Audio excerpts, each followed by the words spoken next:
Salut, c'est Vince, bienvenue sur Histoire de vinyle. Dernier jour de l'année 2025, dernière vidéo de l'année.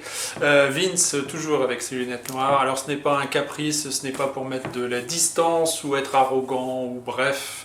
Faire un effet de style, eh bien vous irez regarder un petit peu, si vous le souhaitez, l'histoire de John Kay de Steppenwolf et vous comprendrez que, tout comme lui, je porte des lunettes noires pour une raison bien précise. Bref, peu importe, ça c'est pour effacer certaines critiques qui ont été faites.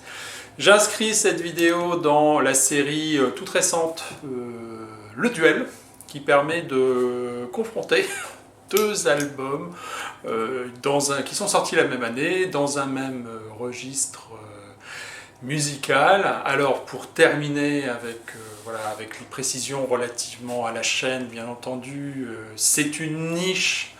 Je travaille avec un matériel d'amateur, vous l'avez bien compris, ça se voit, ça s'entend. Je ne gagne absolument aucun argent avec ces vidéos. Vos abonnements ne servent qu'à une seule chose, c'est de donner de la visibilité à la chaîne. Point. Le matériel, allez, parlons-en. Alors les éclairages, vous avez compris, ça c'est totalement non professionnel. L'appareil que j'utilise pour filmer et pour bien sûr le son, c'est un Nikon D750, donc voilà, donc absolument pas du matériel de professionnel. Donc moi, ce qui m'intéresse dans les vidéos que je partage avec vous, c'est bien sûr de partager une passion qui est celle de la musique en premier lieu et puis des vinyles en second lieu. Voilà. Toujours des albums que j'aime, que j'ai dans la discothèque. Et aujourd'hui, donc dans le cadre de ce duel, eh bien, je vous propose, vous l'avez peut-être vu en miniature, j'ai d'ailleurs changé la miniature, je pense que vous l'avez vu, effectivement, me poster devant une partie de la discothèque, bon. Bref, donc les deux disques en question, les voici, vous les avez vus. D'un côté, attention, à la droite, The United States of America, le groupe de Joseph Byrd, Joe Byrd. Et puis de l'autre côté, Lothar and the Hand People. Deux superbes albums sortis en 1968 et un autre point commun de ces deux albums, c'est qu'ils ont été enregistrés, en tout cas, a priori, à New York. Donc, même si les groupes ne sont pas forcément originaires... Alors, pour le Joe Byrd, pour United States of America, il est originaire de New York, ça fait aucun doute. Il a bougé, et plusieurs d'ailleurs des musiciens, à Los Angeles, puisqu'ils ont atterri les uns et les autres à UCLA, donc... l'université de Los Angeles, la même université dans laquelle eh bien Raymond Zarek et puis Jim Morrison se sont rencontrés. Bref, voilà, ce sont des universitaires qui ont étudié la musicologie, donc qui ont un background, dirons-nous, un petit peu universitaire. Ils ont plutôt étudié d'abord la musique classique, et puis ils ont ensuite suivi les cours, par exemple, de John Cage. Bref, donc c'est ce qui explique un petit peu le caractère un petit peu sophistiqué, dirais-je, de leur approche de la musique et de la composition, surtout de Joe Byrd et surtout de l'utilisation d'instruments électroniques. Concernant The United States of America, premier album qui sort en 1968, de toute façon il n'y en aura pas d'autre, j'y reviens, ils utilisent beaucoup le Dutter Electronic Music Synthesizer, voilà, j'ai réussi à le dire, donc inventé par Monsieur Dutter, donc un synthétiseur, tout simplement, donc énormément d'effets électroniques, et pas seulement. Le violon, par exemple, par Gordon Maron, eh bien lui, il est équipé de tout un tas d'effets électroniques également. Ils vont modifier les sons, créer une sonorité, modifier les voix, et c'est le point commun, bien entendu, avec l'autre album de Lothar and the Hand People. Eux, ils ne sont pas originaires de New York, ils sont originaires de Denver, et ils vont arriver en 66 à New York, où ils vont être remarqués. Effectivement, ils vont jouer dans tout un tas de clubs à New York. Il y a beaucoup de clubs très très connus à New York, le café à gogo, blablabla. Bref, ils se font remarquer par Capitol, et eux, leurs caractéristiques. Alors eux, ils ne sont pas des universitaires, ils n'ont pas étudié la musicologie, non, ils ont commencé à se faire connaître en faisant des reprises de Gloria, enfin de tout un tas de titres, Louie, bref, soit des Anglais de la British Beat, soit du rock and roll aux États-Unis, mais ils utilisent des instruments électroniques, dont le Moog, le synthétiseur Moog, c'est un des premiers groupes aux États-Unis qui utilise un synthétiseur Moog, et puis c'est surtout le premier groupe aux États-Unis qui va utiliser le theremin. Le theremin, ou le Termen Vox, c'est-à-dire cet instrument qui a été inventé par Lev Sergeyevich Termen, donc un russe de l'Union soviétique qui va atterrir aux États-Unis, qui va changer un petit peu son nom, qui va être appelé, je crois que c'est Leon Theremin ou quelque chose comme ça, je vous mets quelques images en incrustation, qui lui invente cet instrument tout à fait magique. Et eux, ils vont être les premiers aux États-Unis à utiliser dès 1965 sur scène le theremin. Alors on voit un petit peu ici, ils l'ont appelé Lothar, d'accord. Alors c'est pas tout à fait le Termen Vox ou le theremin créé par Monsieur Termen, non, là c'est un Moog theremin, mais bon, c'est une adaptation, dirons-nous. Donc cet instrument qui permet de créer ces sons extrêmement particuliers sans toucher quoi que ce soit. Tout se passe dans les vibrations et les modifications électromagnétiques autour de deux antennes.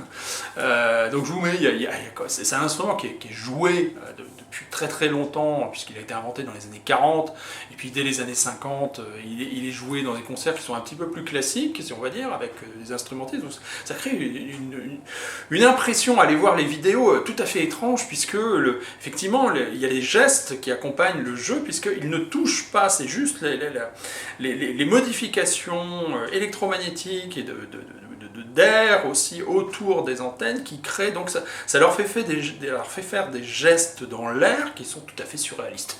C'est tout à fait extraordinaire. Bref, donc le point commun entre ces deux groupes, c'est d'une part d'utiliser des instruments électroniques, très bien, sortis la même année, originaires, ou l'un qui arrive à New York, les autres qui sont originaires de New York qui arrivent à Los Angeles, bref, et surtout, bien sûr, ils sont en plein dans l'ère psychédélique. L'autre aspect, c'est le côté absolument d'avant-garde de ces enregistrements, un peu plus pop du côté de The United States of America en raison de la présence d'une chanteuse qui est Dorothy Moskowitz, qui est plus dans, alors elle est à Los Angeles, donc Californie, effectivement dans ces groupes où la voix des chanteuses et rejoint un petit peu la folk psychédélique du Jefferson Airplane, de Neighborhood Children, donc un mélange de rock, de folk psychédélique. On est tout à fait là-dedans dans la voix, mais alors par contre sa voix peut être modifiée, il faut entendre toute l'atmosphère sonore qui est incroyable. Tous les musiciens sont absolument fantastiques. Ils étudient la musique et ils étudient les instruments de musique, donc c'est une des premières fois que je vois, par exemple, alors vous allez me dire, oui, bien sûr, il y en a plein qui ont fait ça, ok, mais la première fois que je vois sur une pochette de disque des années 60, un bassiste qui joue fretless.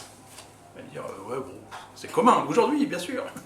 À l'époque, pas tant que ça. Bref, ils sont brillants. Joe Bird, donc arrangeur, compositeur, bref, etc., tout ce que vous voulez, c'est lui qui un petit peu mène l'ensemble. Et dès le premier titre de The American Metaphysical Circus, vous entrez déjà avec une ambiance de fête foraine, voilà, ça crée ça, et là vous allez partir avec ce morceau qui est tout à fait... Alors il y a des titres qui sont un peu plus péchus, un peu plus rock, comme Hard Coming Love, etc. Donc je vous invite vivement à découvrir ces morceaux, si vous ne les connaissez, bien entendu, pas déjà. Ici c'est l'édition anglaise, parce que ce disque a bénéficié d'une édition européenne. Bref, c'est passionnant de bout en bout, c'est aventureux, c'est d'une richesse incroyable, et bien sûr vous avez ces effets électroniques, de synthétiseurs, de travail, de modification. Je vous ai dit, le violon par exemple, il est équipé de tout un tas d'effets sonore, et voilà, vous êtes dans un disque de musique électronique psychédélique, voilà, complètement. Et pour Lothar and the Hand People, c'est la même chose. Eux, ils vont même encore un peu plus loin dans l'approche délirante, on va dire. Même si, contrairement aux effets sur The United States of America, où les effets sonores sont omniprésents, là, parfois, le theremin ou le moog n'interviennent que comme en intermède entre les morceaux. Mais sinon, c'est totalement... ce sont des enregistrements qui sont... qui ont quelques années d'avance, on va dire. Clairement fondateurs, ou inspirants pour la musique électronique. Rock, pop, électronique, j'entends, bien sûr, puisque ça fait déjà quelques années qu'il y a des enregistrements de musique électronique, en particulier aux États-Unis. Mais Machines, par exemple, le premier titre sur la première phase, voilà, vous êtes parti.